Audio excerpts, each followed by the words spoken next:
Les partis politiques sont pour l'instant assez unanimes sur la question, sur ces événements. Est-ce que dans les jours qui viennent, vous n'avez pas peur que certains partis reprennent un peu ces événements et les réutilisent d'une façon qui ne vous plairait pas ? Il y a évidemment un risque évident de récupération de cet événement par les forces les plus réactionnaires à l'œuvre dans ce pays. Bien sûr, tout le monde le sent, tout le monde le sait.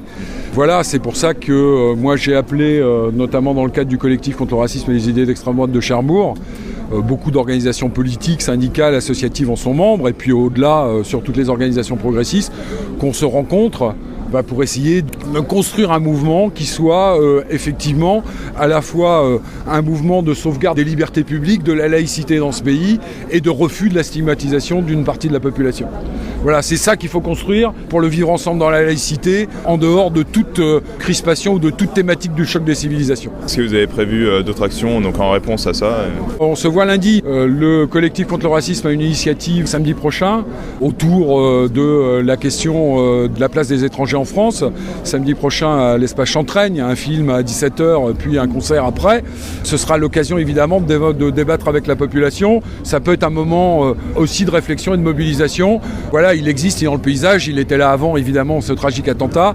Nous pouvons tous de manière citoyenne en profiter pour essayer de réfléchir et de bâtir. Voilà, et lundi soir, nous aurons une réunion unitaire entre représentants des organisations pour essayer de construire la suite. Voilà. Merci beaucoup. Je vous en prie. D'après la police, plus de 700 personnes étaient présentes lors de ce rassemblement en face de l'hôtel de ville de Cherbourg. Donc, évidemment, ce rassemblement ce soir n'est pas le dernier. Je pense que le choc que la société française vient de subir, le vent mauvais qu'on sent monter depuis très longtemps dans ce pays et qui ne manquera pas de surfer sur ces événements, impose à tous les progressistes dans ce pays de bâtir une réaction à hauteur.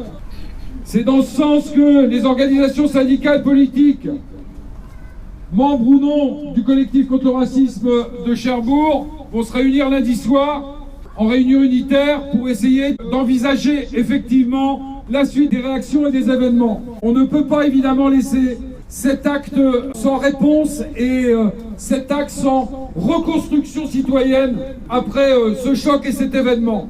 C'est pour ça qu'on vous demande de rester évidemment extrêmement vigilants et que nous soyons effectivement rassemblés ce soir pour un premier jet du deuil qui nous assaille face aux événements tragiques qui ont eu lieu ce matin.